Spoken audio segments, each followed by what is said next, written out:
Did you You were get free just waiting fare? for one of yours, No, really. it wasn't. But I saw a branded one, so Yeah. I had to. Yeah, but, well, I've worked that out. Then 550 cabs, that's 300 grand a week. It's not. Your maths is no good. Thank you for supporting our channel. Thank you for supporting Wizan. Please like, subscribe, comment, and hit the notification bell for any future videos.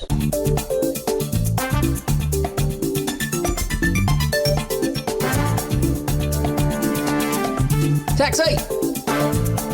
All this support the trade and come together and let's work together has never worked in the last, I would say, 30 years. Why is that? I think the audience of London has changed from an audience-wise. If we look at who was running the taxi trade in the 70s and 80s, 60s, 70s and 80s, how was it working? It was run, interestingly, by, I would call it a lot of Jewish fleet owners, if you look at it. The taxi trade was a very Jewish trade. It was, and that's now evolved. And there was a lot of unity about the trade. We were here to protect the trade. But in those days, taxis was the preferred form of transport. Yeah. And everybody in the city was using taxis and private hire was in the background. As we evolved, you know, I became a fleet owner in 92. And as we evolved, so did if we look at the owners of the fleets today, they're from a different cross of ethnic minority groups coming together, but there's no unity from the fleet, there's no unity within the trade. And in a world that we live today, without unity, you can't have any impact in any business. And if we think about our business, I mean, the business that we are, taxis, first of all, as an independent person, it's fantastic because we got the freedom and we got the ability to make money as and when we want. Today we're lucky because the trade shrunk, we can earn decent money. When you came in, we were the one who created the app, by the way. We built the Uber app, I have to say it. London cab drivers built the app. How? Because passengers got in the back of the cab. And what's the first thing a passenger says to the driver? Are you busy today? And what does the driver say?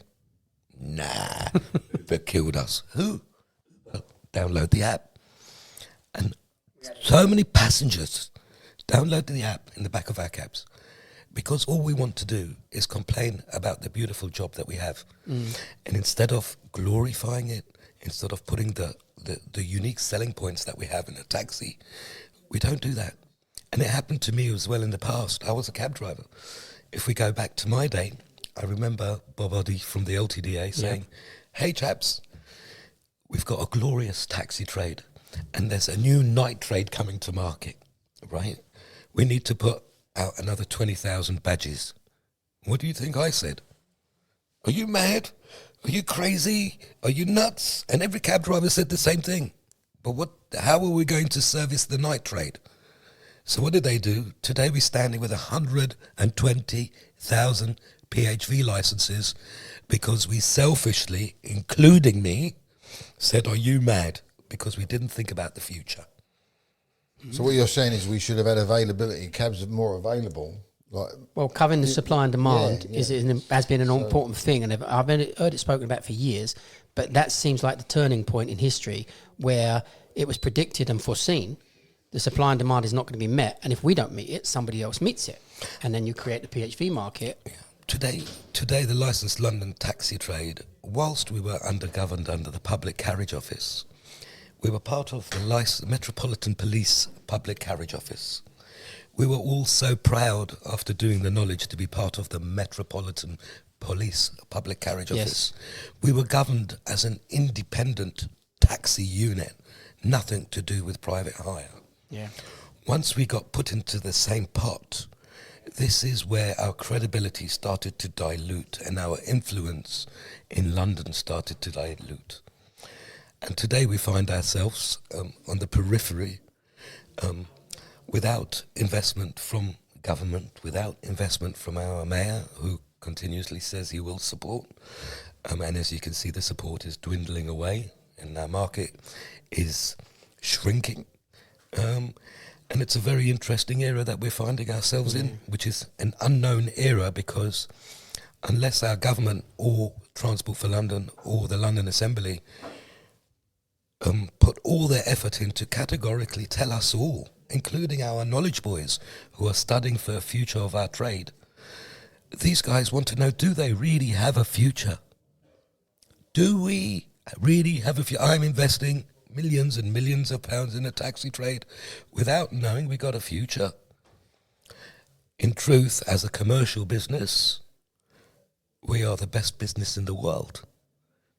But as a trade, we've lost direction because one union would like to go in this direction. One union wants to go in that direction, and I keep hearing fight for the trade and save the London taxi.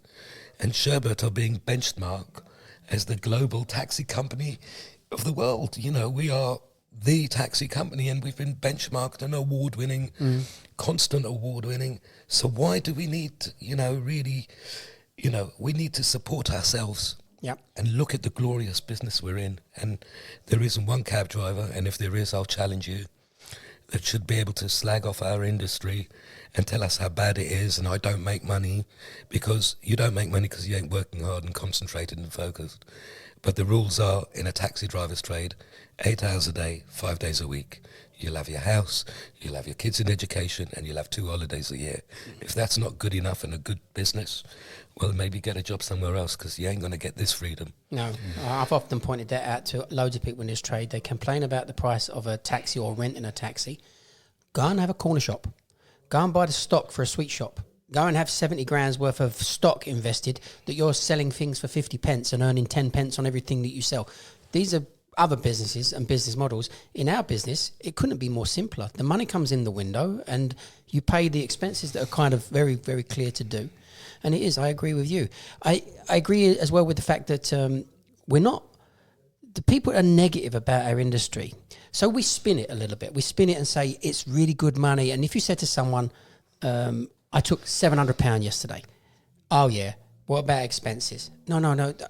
There's the negative spin and here's the positive spin. I'm telling you I took £700 yesterday because we need to have positive spin. If you just look at these things positively, we create positive energy and things happen. But there is, and there always has been, a large negative thing, and they don't foresee as well the way this trade is actually changing now. Me and you are both, I'm 30 years in and you're like nearly 40 years in, aren't you? Yeah. So in that eras that we've seen go by, and again, I think the removal of the Met, that was a very, very sad day. And my view on the Met, when we was training to be on the knowledge when the Met was in control, is they were more like a job interview that they were going to decide, you are going to make a good cab driver and we are going to pass you out. You're a terrible cab driver and we're going to put a little note in your file just to keep you there. So the skill level, even though our skill level was fantastic, the skill level was an extra product of the fact, is this guy going to be a great cab driver? Now they've tried to make it academic, numerical, and take away that whole element. So you get people that are coming through that you think, well, these people are not really good cab drivers. So the interview part is kind of gone. Things evolve, governments evolve, mayors evolve, strategies evolve. We used to be in the world of taxis. Today we're not. We're part of a mobility program of the city who's going green by 2030. So we are a tiny cog in the world of mobility. And in mobility, you've got PHV, you've got all the apps, you've got the technology companies, you've got taxis, you've got the pedal, what do you call it, the rickshaws and the bikes. These are all coming part of the world of mobility. And right now, we need to, whether we like it or not, we need to fall into the plan. And the more we battle the plan and, but we deserve something better, we don't. We are nobody any different to private hire, to tech companies. Yes, we are the iconic licensed London taxi. Yes, we work so hard to change our character, to do the knowledge. And it really does change our character to get through to the other end. But even if you do the knowledge today and you get out in 2 years, in 2.5 years, you will still have a beautiful career for the next 20, 30 years, where you don't need to worry about income, where you don't need to worry. Provided you do what you do, which is carry passengers. And I must share with you, our fleet is so advanced, technologically advanced. We know everything that's going on in London with our taxis and every aspect, because we've made our taxis the most advanced platform on the globe. And if you had a corner shop, like we go back to your corner shop, and you had 600 people waiting outside to come in at home time when you're about to close. What are you going to do? Open up. You're going to stay open. But we don't. We go to Waterloo Station on a Sunday. You've got 300 people on a rank, and we allow them to call us on our rank because we want to go home. How dare we? This is the complacency. We don't even look after our own customers, right? And every business needs customers. And what we're doing is we're allowing our customers to call an Uber and other apps who claim to be black cab apps and put work in private hire. And we're allowing them to do it on our rank. And we're allowing loads of tech companies to keep barging in. We all complain about tech companies barging in. Well, you've got great companies who are from the trade and you don't even support them. And you don't even support yourself by picking up the passenger who's on the rank because I want to go home or he's going south. We've got to change this attitude. I keep saying we don't need another new customer. What do we worry about? All these tech companies. You don't need a new customer. You've got the customer who contributes £2 billion to the London economy in the back of your cab. Why do you need a new customer? Why are you worrying about and telling me they're taking your customers away? You're not retaining your customers. The tech companies are retaining. And if you knew how to retain them and make sure they keep coming back, you won't lose customers, but you're not. You take the hail, you take the app job, but you don't retain them. So this is core problems to our business. And there's no unity umbrella that brings it in. This is why we created Sherbet. What is Sherbet? We live in a brand awareness world. People don't call taxis anymore. They call brands with values. You can easily call a low-cost app who let you down, who 30% of the jobs are cancelled, or you can call a premium app like Sherbet, who gives you high-value work because we carry ABC1s, high net worth individuals, and you get fair. And the point is the whole trade is not under Sherbet. The whole trade is not one umbrella. So Sherbet, by the way, is Sherbet Dab. Obviously. For cab. It's obvious for you. It might be obvious for you. But 90% of the He's trade... from South East London. Oh, I don't know about him then. It sounds like a foreign language to Where him. he comes from. Well, we spoke more backwards, haven't we? Didn't we? Yeah, sherbet dab. Well, did you ever eat a sherbet Did dab? you know about speaking backwards? Yes, I do. But the only word I know is speaking backwards in butcher. It's butcher talk, isn't it? No, it's market talk. It's butchers. No, they spoke backwards so the police could understand. Yeah, but I only remember some really bad words. You've heard of a yob or a yobbo? A yobbo, That's I boy know. backwards. Yeah. That's just boy. One of the boys. That's yeah. just one of the boys backwards. So it became instead of he's one of the boys. Then the police started calling you yobs. It was a derogatory term, wasn't it? Yeah, so, I only know Tinnock. Tinnock, what's that? I ain't telling you. When did you do the knowledge? I did the knowledge in 1989. In my days, I couldn't even afford a bike and let alone the jacket. And I was going back to back, joint saddle on a knowledge. Joint saddle? What's Meaning two people on a bike. Was you? Yeah, it was difficult because all you could see is the back of his head. that? You were joking? No, couldn't afford a bike. That's how I started. Joint, and was it a phrase then, joint saddle? Because I've never We heard called that it joint saddle in the day. You come and joint saddle with me.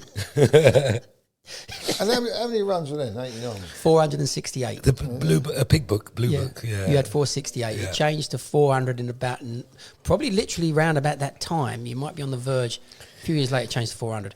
2000 changed to 320. Right. Which is one of the issues, actually, we wanted to raise. So periodically, they've made all these changes. That each time they've made these changes, you're not allowed to say they've made the knowledge easier, but the intention is to make the knowledge easier. But yet we can't market it and say to people, look, the knowledge kind of got easier. But also, in respect to that, it actually didn't get easier because every time they made the changes, the examiners, being the gatekeepers, had a way of interpreting it that actually made the knowledge harder. And every single change they've made periodically over the past 30 years has technically made the knowledge more protracted and longer. And we just have to go back to your era. We had, I don't know if you know Sylvie. Sylvie was on our podcast. He's a member of the Worshipful Company of Hackney Carriage Drivers. And Sylvie said that the lads today don't work hard enough or train hard enough. I said, Sylvie, how long did it take you to do the knowledge? Bear in mind, 468 runs, not 320. You've done it in 7 months. Sylvie, you're talking that they're not working hard enough, yet you did it in 7 months. How was that possible? And how is that possible now?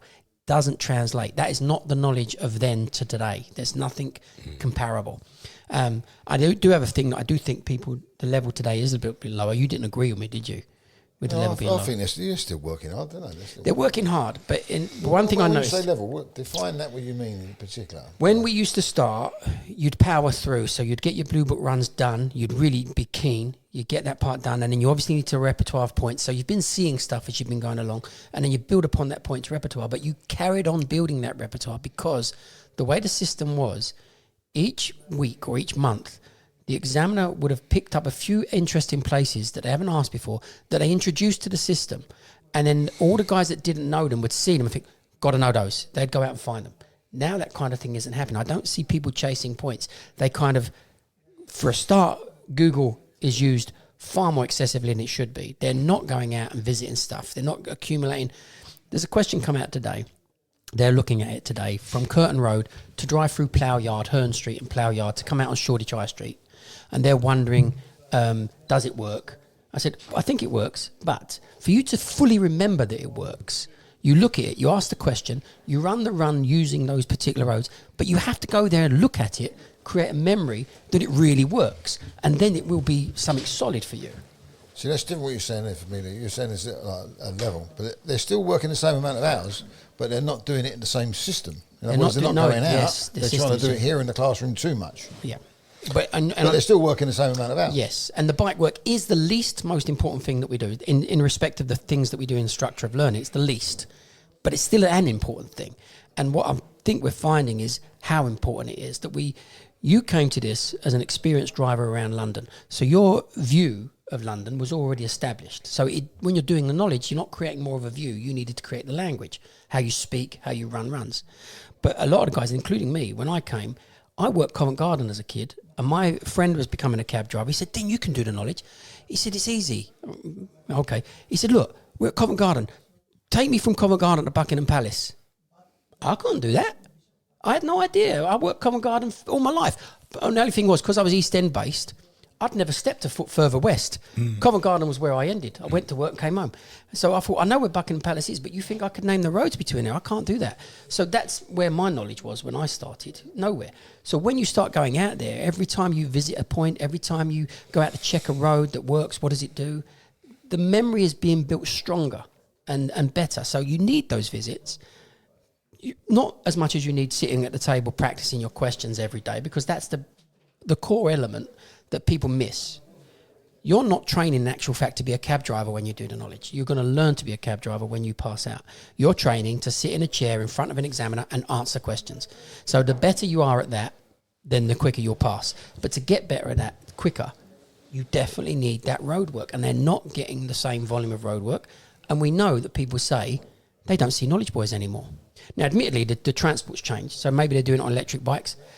But the amount that are doing it in cars, slowly over the past 30 years, the transference from doing it on a scooter to doing it in a car, it's almost a complete reversal. If there was 90% on bikes, now there's 90% on cars, which is not the best way to do knowledge. It's not the best, but they're still doing it though. See, that lowers the volume. They might not be doing the method you like exactly, but they're still doing the hours. This is when you say about level. And Phil Lynch was the other week, and he said that he thinks people were better years ago because the cab drivers knew where they're going. But he was trying to compare himself, a brand new driver who's just finished the knowledge, with someone, say, with 10 years or 20 years experience. You can't compare. Yeah. How much has he learned since he's been out, since that guy's finished the knowledge 20 years ago? How much more has he learned? Well, you learn to be a cab driver. Yeah, you learn to be a cab driver. A staggering amount. Yeah, you learn easier routes, you learn to think quickly, think relaxed. We don't get stressed. I know it's that direction, I drive in that direction. You're not running roads in your head, you're just going over there. You want me to go to Muswell, I'll start driving. I don't need to think about anything anymore. That's why I think they still work hard. They're still here now. All right, I'll tell you that. They absolutely do work hard. But they might not be doing the right things. The volume of bike work seems to be affecting them. Yeah. I think my view is I did do it in a car in the beginning, but I was cooling over like shit because I couldn't really see the signpost. You know, when you get off your bike and you take your helmet off and you look at the signpost and you look at the point, you absorb it. But when you're sitting in the back of a car and you're looking out of a window, doesn't work, does it? And you're kind of trying to memorize that spot, you don't actually feel it. So, in my view, I mean, I started off and I wasn't doing very well till I said, you know what, stop this. we're trying to 3 of us in a car. It wasn't a joke. There's 3 of you on a bike. And it's 3 of us on independent Cycle. bikes. And you go out, you feel London on the streets.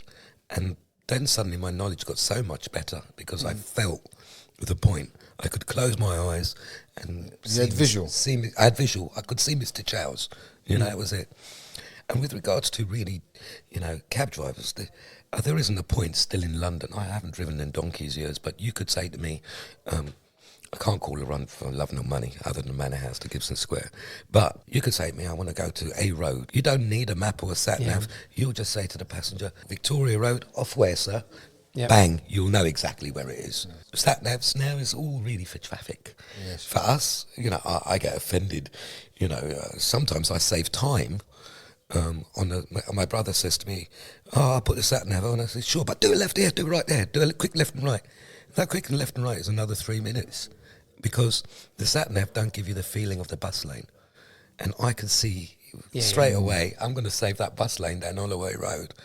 But the sat-nav says. So it's really a traffic tool for me. How long did it take you to do knowledge? I forgot. Sadly, it took me 4 years. I mean, it was 84s, 56s, 28, 828s. 14s. I went to 21. I went back to 28. How did that happen? I don't know that. Because I wasn't on the ball.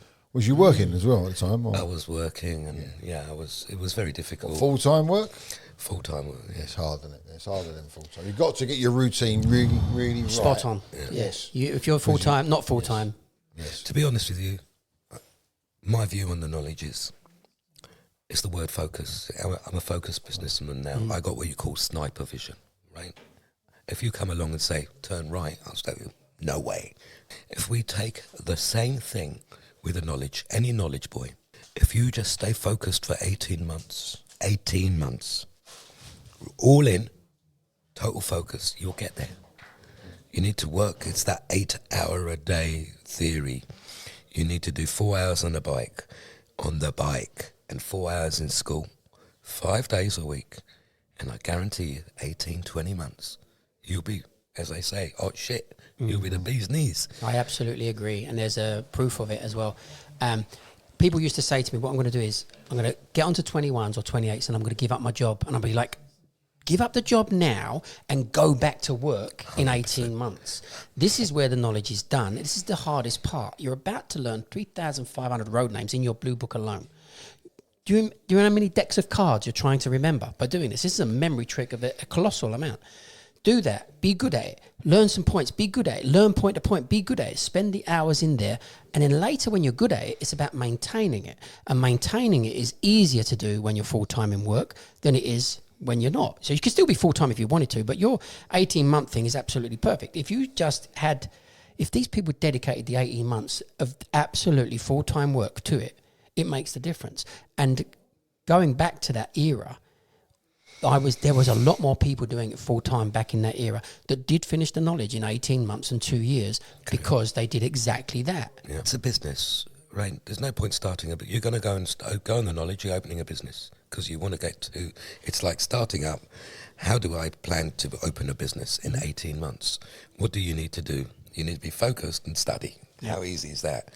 Unlike opening a business where you have to do the business plans, you have to get the finance, you have to do all the planning and all of that, and then it all goes wrong. Yeah. Here, nothing goes wrong if you're focused and consistent.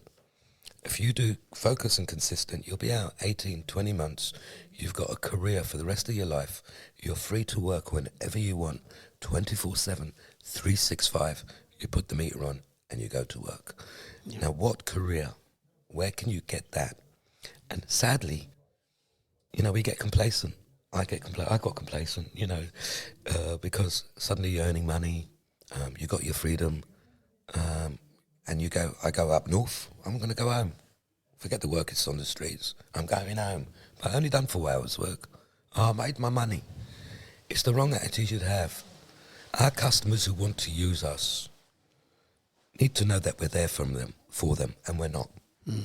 We're constantly letting them down. Right. But what about working excessive hours on that one?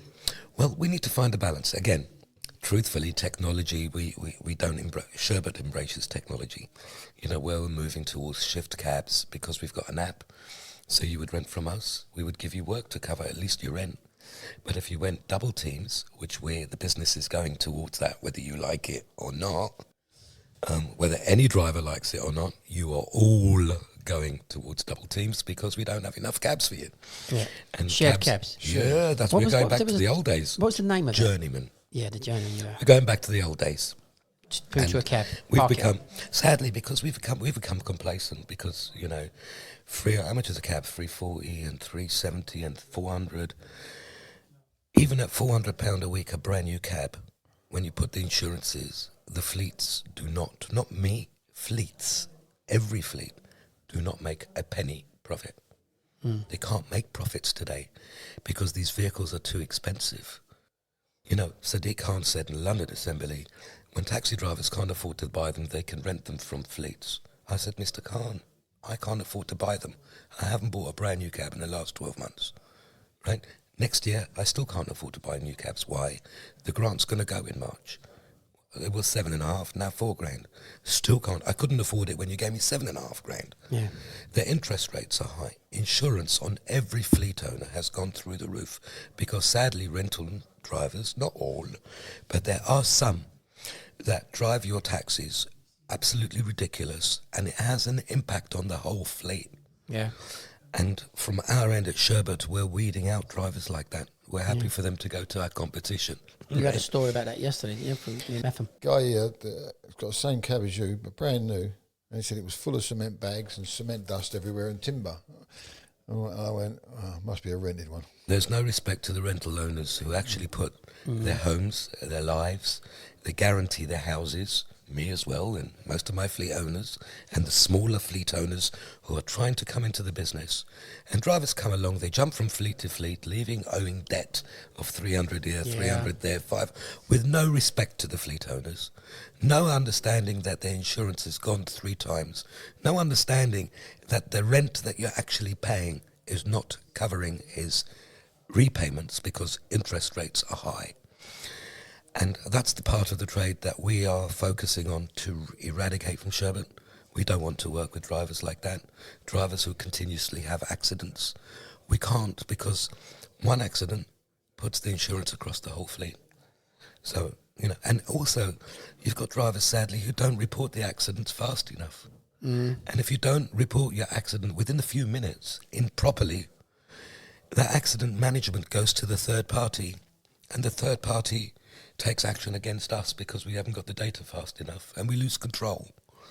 And once you lose control of accident management, you've lost control of your insurance, and all our fleets suffer. The whole industry suffers. So the drivers, those drivers out there who are renting from fleet owners and don't respect the cabs, I ask you, you know, this is not just about one driver and the way you drive. This is about the trade. This is about the drivers and the knowledge boys who are going out there now to become cab drivers of the future. There's not going to be cabs of the future, not because of government. It's because of the way some drivers are behaving and maintaining their vehicles and having accidents and treating it with cement bags, like you were saying, and going to B&Q. And, you know, it's just beyond a joke. I get cabs back with pee bottles in the back of the cab and left for us to pick up. There is no respect. And those are the drivers Sherbet will have nothing to do with. We distance ourselves. I don't want your money for that kind of driver. That's not only to cabs as well, but anyone who rents any vehicle. That you can see a rental car, people will be wheel spinning or driving it harsh, won't they? I'm very proud to say the drivers that carry the Sherbet brand, not all of them, most of them, tend to feel a bit prouder to drive a Sherbet cab, because when you come and rent, I'll give you a cab in pristine condition. I'll come out to you, give you a hug, and say, bro, I can't afford you to have accidents. I can't afford you to treat this like a dirt trap. And if I just see it once or twice, and we can see through technology, driver behaviour, driver braking, driver speed, we are technology driven, and I can see everything. I'll just share with you a beautiful example. When I had diesels, I kept on seeing I was changing sump pumps. And sump pumps in the diesel are 700 quid, 600 quid a time, and I was doing 10 a month, 20 a month. And I didn't understand why till I looked into my telematics and seeing drivers going over the speed bumps, hitting the sump pump on the speed bump. You're denting that sump pump and you're replacing them because they're beginning to leak. I saw this all through telematics. Learning technology helps you. Today, before my diesels, if you hit a sump pump over 14 miles an hour, that second we would send you an information saying, you've just gone under a sump pump, longitude, latitude, time, day, location, at 23 miles an hour. I ask you kindly, please drive over 13 miles an hour, 12, 13, save the sump pump, help me keep my rents. But if you don't, we will charge you for that sump pump. You had something fitted to the vehicle that was telling it. All taxis have got the right equipment today. We've all got cameras. But even in our cameras, you still have like a gyroscope that can tell you all the potholes. Technology is huge, but we're not optimizing it. I optimize it. Well, do you have telematics on light so you can see all the braking, the harsh accelerator? And they used to have it on trucks as well. Yeah. Right? Yeah, absolutely. Absolutely. It's like the black box that the youngsters have. You know when they do insurance? We don't sit there looking at cabs and do you have a camera on the driver? But that's all going to be coming in, sadly, because that's all going to be forced in and legislated very, very soon. Yeah, they're going to make us all have a camera. Yeah, 100%. There's no doubt. To catch us. Actually watching. Catch they do our on attention. HGVs, HGVs. Well, I don't think it's to catch us. I think it's really to catch the accidents in the back. It's all about accident management.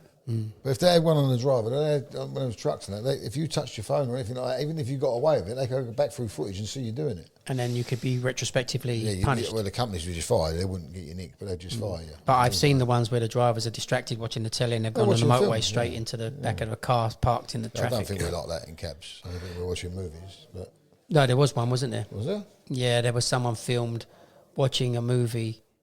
I have to confess, I don't remember if it's PHV or he had on the dash a movie on his camera and he's driving and the passenger in the back is filming him and he's got that movie playing. I remember seeing something like that. But look, we can't all be perfect. There's going to be the ones amongst us. But I'm appealing to those ones amongst us that if you're not happy with the trade, please leave. The damage that you're causing for the rest of the trade, for the rest of the hard-working cab drivers, is having such a snowball effect. Yeah. There's plenty of drivers out there who drive beautifully, keep pristine cabs, and that's who we are. We're the licensed iconic black cab. Let's do what we do in the tin. Yeah. And look after your fleets, look after your own cab, look after your mate's cab, and look after your fleet owners' cabs, and treat them with respect. Yep. Because we won't be able to buy more cabs at the current rate. How many cabs do you have? Currently, we've got 550 electric taxis, and we're going to scale to 3,000 in the next two years. We successfully raised £40 million investment, which is the biggest investment in the licensed London taxi history. Wow. So, yeah. Can we have some money? Listen, I'm a supporter. Do you have other than electric? Do you have any diesel cabs? I've got 10 left, sadly. Sadly, you've got them, or sadly, you don't want to get rid of them? Both, because I'm attached to these particular 10 because they are quite unique for me. Yeah. I started with those particular 10 and they're my personal cabs and I love them dearly. But as a business, we're Sherbet Electric Taxi Company. We don't want to be in the world of diesel anymore. The world of diesel is gone. Yesterday I was in the West End.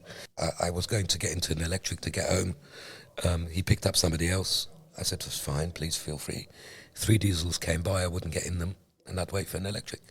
I was delighted it was one of mine anyway. Yeah. Did you get just waiting for one of yours, really? No, it wasn't, but I saw a branded one, so I had to. Yeah, well, I've worked that out, and 550 cabs, that's 300 grand a week. It's not.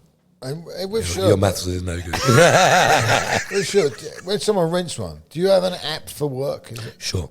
So during COVID, we developed, and COVID was the most critical time. I had 700 cabs. I had 700 diesels at the time. Right? I bought the first 50 electric in March, and we closed down in March, and 700 diesels came back to my house. We had to take car parks, put them in car parks. When our lockdown came out, we went to start them, but they cut out 300 catalytic converters. Can you imagine? £1,000 damage on each cab. We had to reinvent ourselves, so I went all electric focus. We came up with Vaxi Taxi, so we could vaccinate in a taxi. Advertisers stopped advertising with us, so I started selling advertising to pharmacies because I was picking up passengers from home and taking them to the hospitals, and that's how I built my app to give drivers some business. Today, our app is a fantastic app, ideally for our drivers or any great quality owner drivers. Oh, so anyone outside of your fleet could also apply to come and get an app? If with they're them? a quality Down there? driver who dress smart and promises never to let our customer down, because you let my customer down once, Yeah. you won't work with me. I don't want your rental. You don't let my customer down. We've got a 99.3% guaranteed delivery rate. Why? Because we pick up the C-suite of London. I do the BAFTAs, I do the Lawn Tennis Club. We do all the quality work, high value work, nothing's cheap. We do good quality stuff for our drivers. And the whole objective was, if you're paying me rent of $350, you could sit at home, open your app, take 2 airports, and your rent is done. Well, I know I got my rent, you know you got your cab. How does it work with a credit card machine? The credit card machines are a very interesting business. I mean, I remember being the innovator. We had TaxiLink, instant cash for credit card fares, and we gave our drivers, we had 3,000 drivers, not ours, just everywhere. We gave them the old swipe machines, and they would phone me up and say, can I have the code? I'd phone up the merchant, get the code. And in those days, it was beautiful. You'd make 10% on each credit card. And it was just an amazing time, I must tell you. But those days were all cash. Today, it all changed. Verifone came in, and it got mandated in the back of the cab. And when Verifone I bought Taxi Media from Clear Channel, and Verifone, which was a credit card provider, wanted to come into London. But imagine knocking on a driver when you're not mandated and said, hello, mate, I want to put a credit card. What's he going to tell you? On your bike. So they came and bought my business, and they tasked me to install 5,000 credit cards into the back of the cabs. It was one of my hardest things I did in my life, because no cab driver wanted a credit card system. But I did it in 18 months, because I know the industry, and a suit can't talk to a cab driver. You know, they gave me a 16-page contract to knock on the window and to tell him to sign, right? I turned it into a one-pager, not even a one-pager. So, the thing is, we did embrace technology, and payments is vitally important. So currently, we're using a CMT system, but we're about to introduce something quite unique and special, which will be coming out in the next few months. Watch this space. Watch this space. Always watch Sherbet Space. What was your first cab? E216 KHX, I'll never forget. An E-Reg? E-Reg, oh, I love it. It was so beautiful. It was a red one and had Coca-Cola on the sides. I remember just passing my knowledge. And I went to BJ's. Went down there, and I saw this red cab, and it was an E-Reg, and it was kind of new. And I said, I'll have that one. And he says, you can't have it. I says, I need it because it had an ad of Coca-Cola.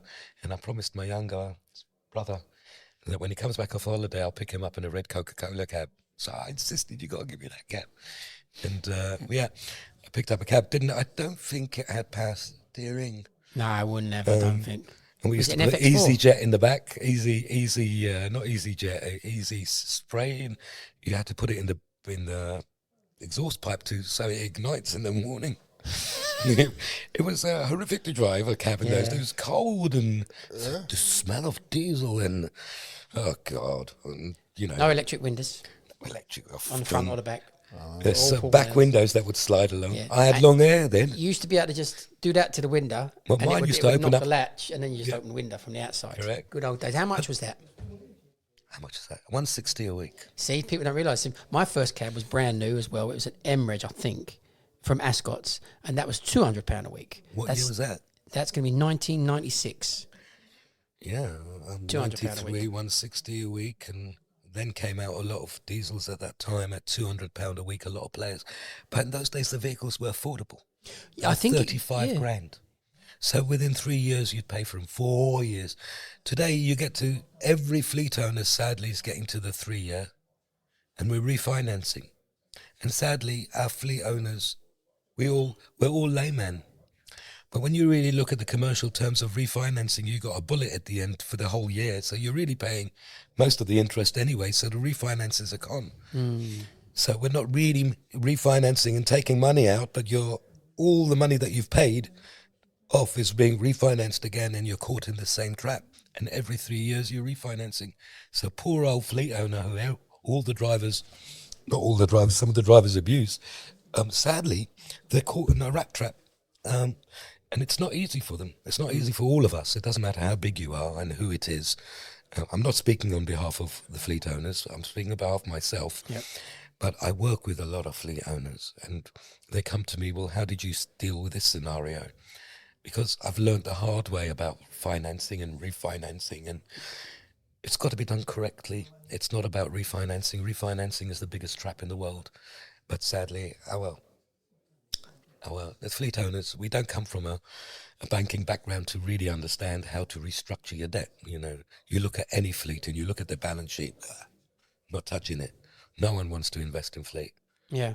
No one wants to invest. You know that the cab trade is going to give you no sympathy whatsoever, don't you? They don't give a damn about fleet owners. They all think you're minted. You can think what I want. I am minted and I've got 30 million in debt. If anybody wants to step into my shoes at 60 man, please feel free and come and shadow me for a day. He's the only one who's turning up here in a Rolls Royce. Yeah. It was his butler that went downstairs with his change of suits. How did you get from one cab to 550? I know that's going to be a lifetime or whatever, a working lifetime. Well, no, 550 was done from COVID till now, if you think about it. I mean, COVID, we were a profitable company with money in the bank and be able to grow. And from COVID, we lost every single bit of profit, every penny. And we had absolutely nothing at COVID, but the acceleration plan was, I have no choice but to invest. I don't know nothing else but taxis. I love taxis. I am taxis. And I will only invest in this business because I know what I'm doing. Yeah. So I took a lot of risk. You know, a lot of people came to me and said, Ash, I remember this guy came to me and he said, Ash, I got a new name for you. I go, what's that? He goes, Kadum. I go, what? He goes, Kadum. I go, why? He goes, your balls are so big. When you walk, they go, Kadum, Kadum, Kadum. So, yeah, but it's not only me. You've got to look and respect the fleet owners. These guys have put their lives at risk to give the drivers taxis. Yeah. And, you know, I expect a lot of stick, from the trade. It can happen all the time. But you know what? I'm very focused on a great business that I've built. It stands up for itself.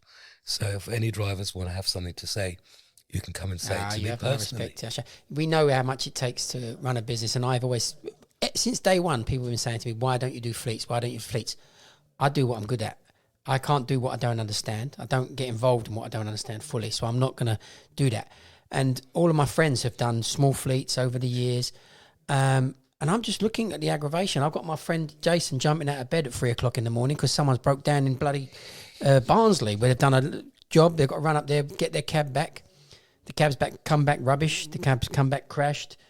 And you end up thinking, like, what is this aggravation that you've got? Plus, you need to know mechanics. We've got to have the place to fix them. We're cab drivers, so we think like cab drivers, right? Even I think like cab drivers still, but I am commercially minded.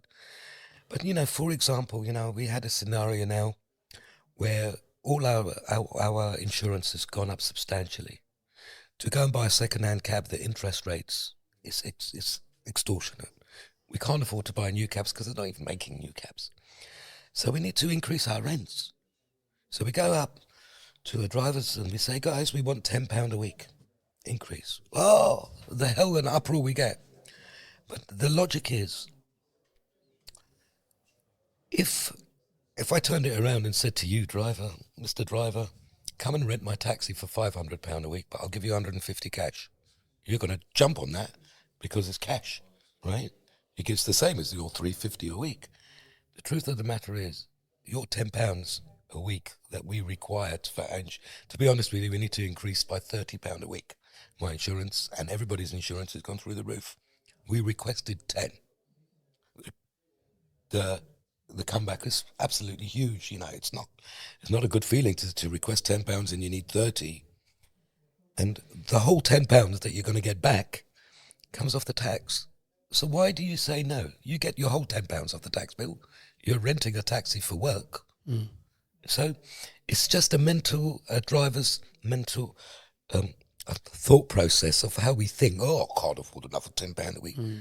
Well, in 5 years' time, 5 years, I'll say 2 years, if you've got 30 fleets now, you're going to be down to 15. And I promise you by then, you'll have no choice to give us £500 a week because that's the way it'll be. Mm. So cooperation should be today. We should be working together for the future. right? Not shrinking the business. And to be honest with you, us fleet owners are the conduit to allow drivers to go to work who can't afford the vehicles. Drivers can't afford credit. So, we are the conduit who are putting our lives, our homes, including mine, at stake to get you drivers to work, treat our taxis with respect, and worry about the insurance like it's yours. Yeah. And that's, I believe I could say, for all the fleet owners, not just for me. And if we get that attitude, there will be a future of fleet owners. But currently, owner-drivers can't afford to buy. Fleet owners can't afford to buy. The manufacturers want to increase their price constantly, so they can't manufacture anymore. So we're in a very critical situation that needs to be addressed, I think, through a bit of logic, a bit of change of our mind and thought of who we are. We're not the old cab drivers anymore. We've got to secure the future and ensure that we're future-proofing the licensed London electric taxi by embracing technology, stop fighting technology, embracing change, and actually doing what we do on the tin, which is ferry passengers with customer service, with care, and learn how to retain them.